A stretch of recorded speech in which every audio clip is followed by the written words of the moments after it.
Bonjour à tous, bienvenue dans Direct Santé, votre rendez-vous santé dédié à la famille et au bien-être de tous. Donc aujourd'hui, on va parler d'une infection, l'infection urinaire. Donc elle touche plusieurs organes du système urinaire comme la vessie, le rein ou encore l'urètre. Pour des raisons anatomiques, les femmes sont le plus souvent touchées par ces infections qui surviennent au niveau de la vessie.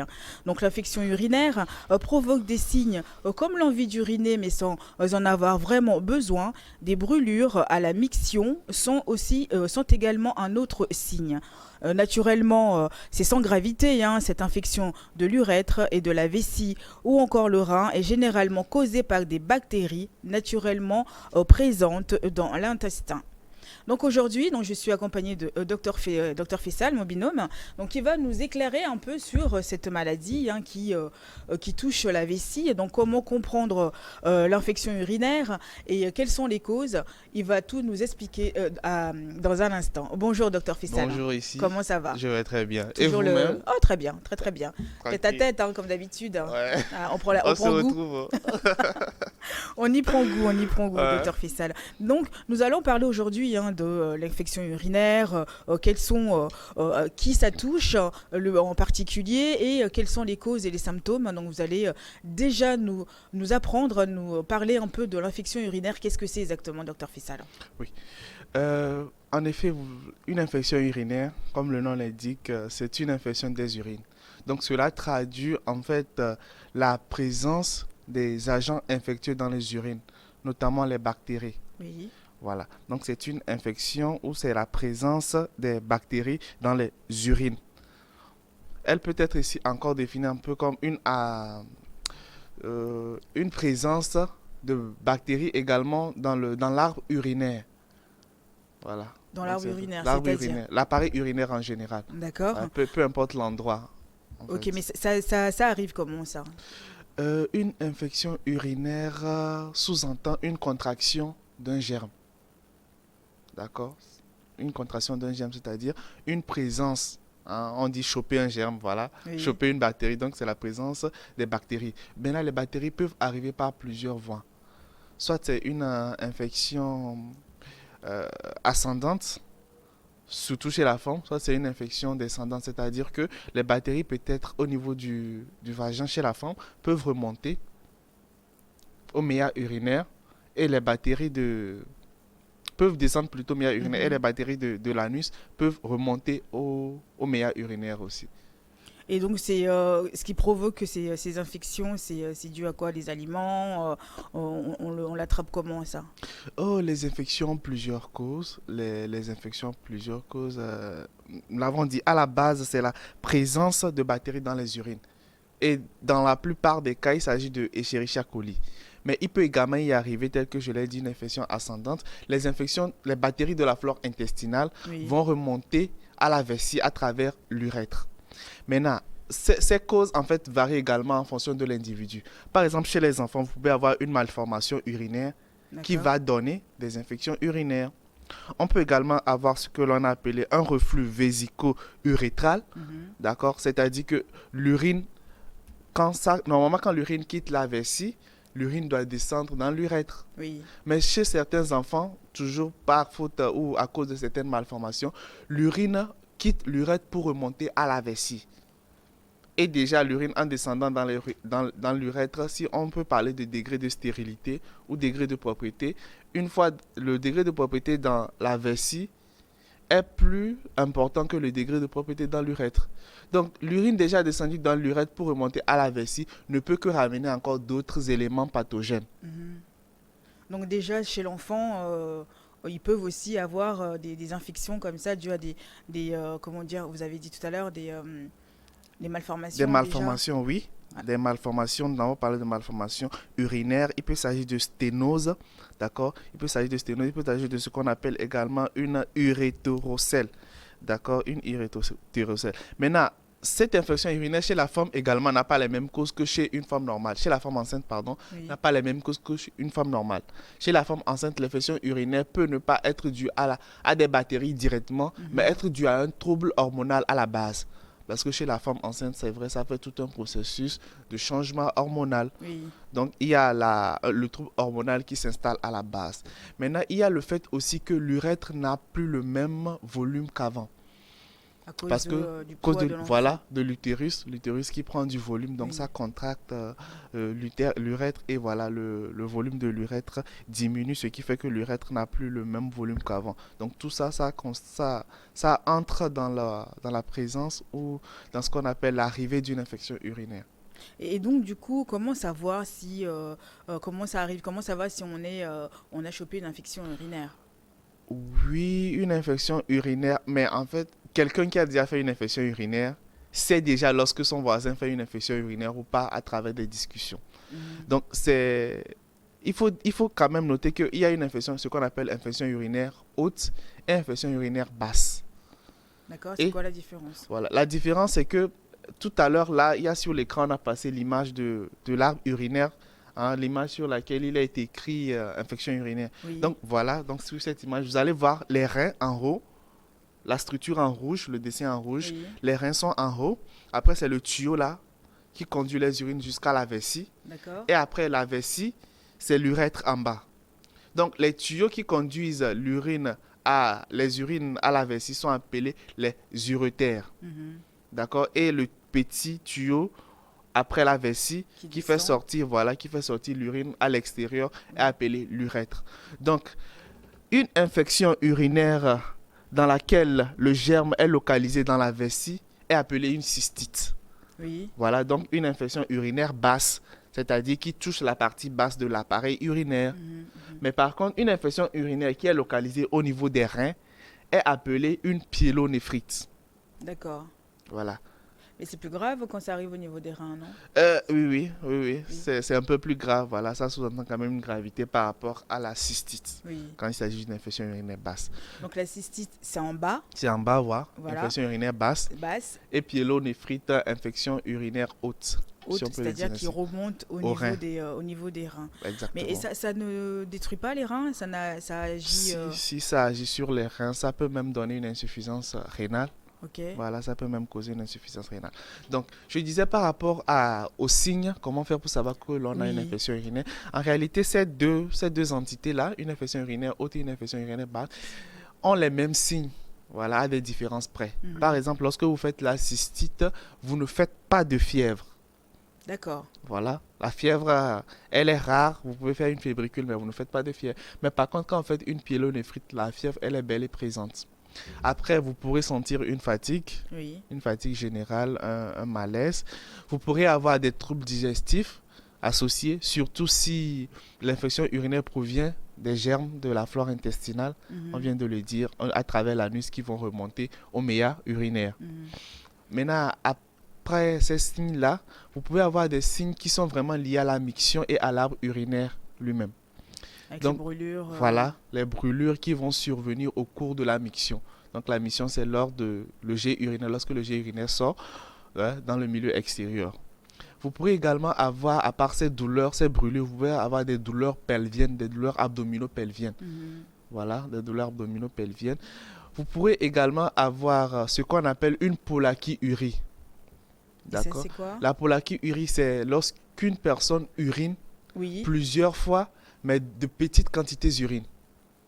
La personne, elle sent que sa vessie, elle est pleine, elle a envie d'uriner. mais ça, Quand elle part uriner, elle va uriner juste un peu. La totalité ne sort pas. oui, Ce qui fait qu'après, il sent encore l'envie d'uriner. Il retourne pour uriner, une petite quantité sort encore. Donc, au lieu que la personne urine peut-être 1 litre en deux reprises, la personne va peut-être uriner ou verser les 1 litre peut-être en 10 reprises.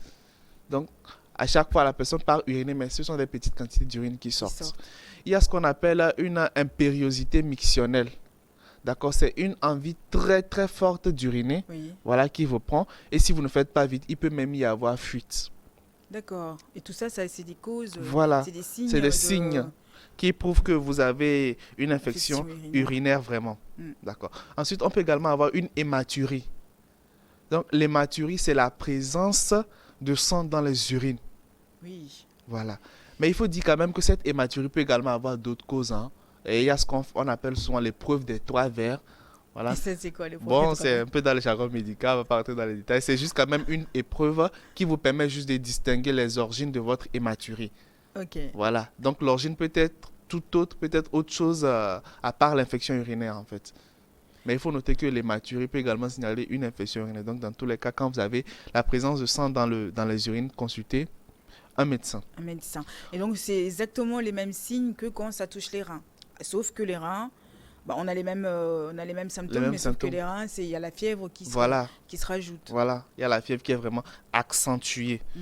Maintenant, à part ça, il faut aussi dire que on peut également avoir en fait des douleurs Mm. après la miction, Donc, après avoir uriné. après avoir uriné, on peut avoir des douleurs. Il peut également s'agir des cristaux, des petits cristaux qui se retrouvent dans les urines. Et souvent, ça se remarque chez les personnes qui font souvent qui urinent souvent dans des pots. Oui, Donc, lorsque vous voyez la personne finir d'uriner, peut-être par mégarde, la personne oublie de vider le pot le petit matin. Après, quand il y a une évaporation, vous allez voir en bas, il y a des dépôts de cristaux.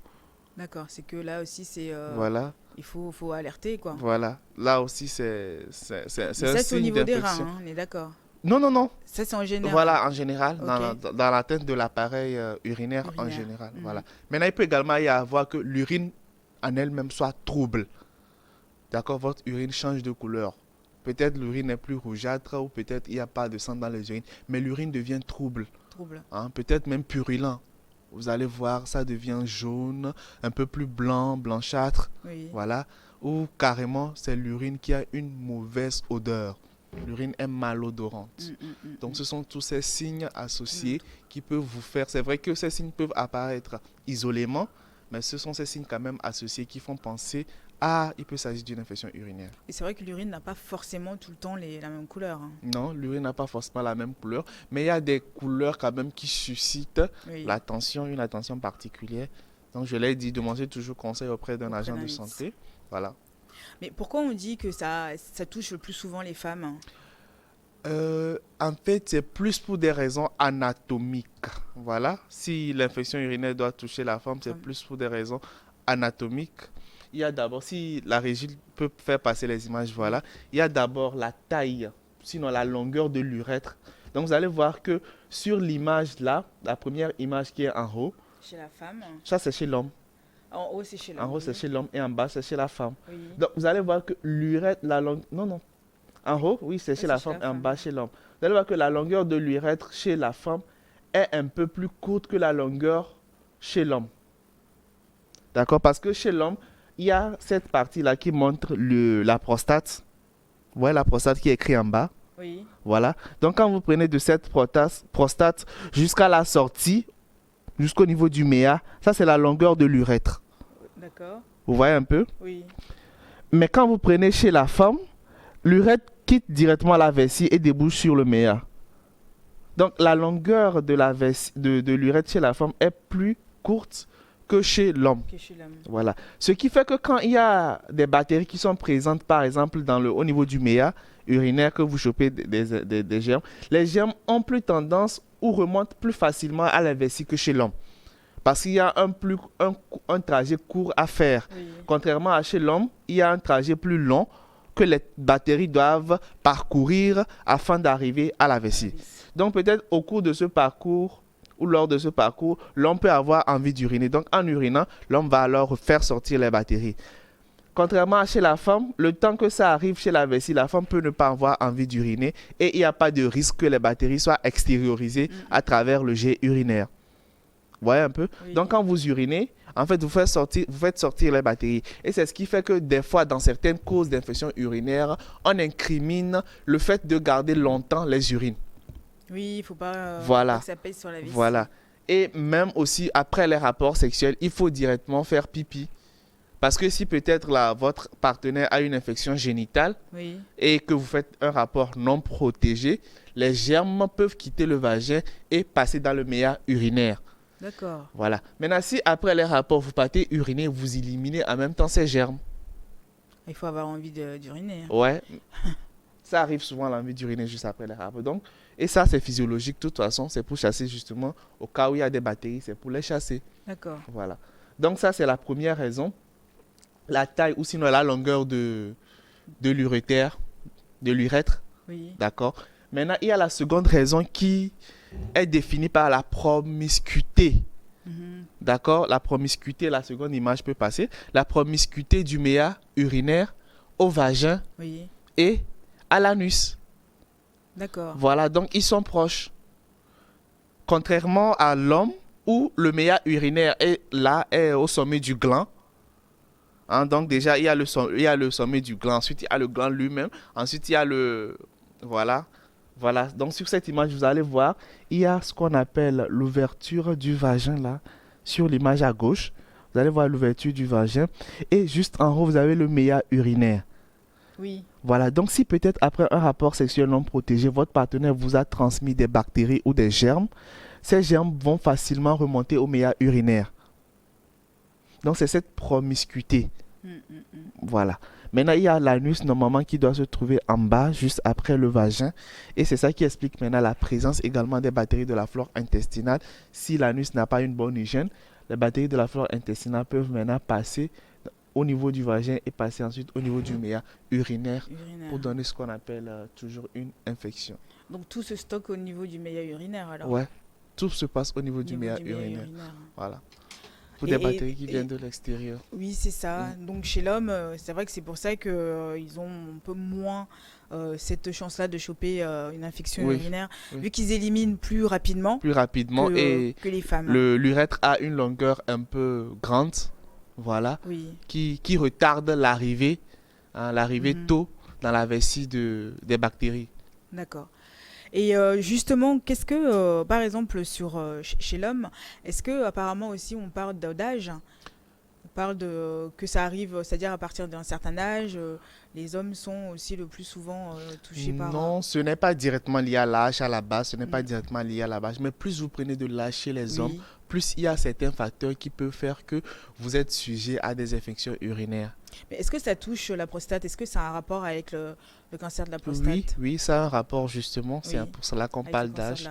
Voilà, c'est l'âge. pour cela qu'on parle d'âge. Parce qu'il y a l'inflammation de la prostate Oui, peut donner une infection urinaire. d'accord. Le cancer de la prostate peut donner une infection Mais urinaire. pas l'inverse. Non. D'accord.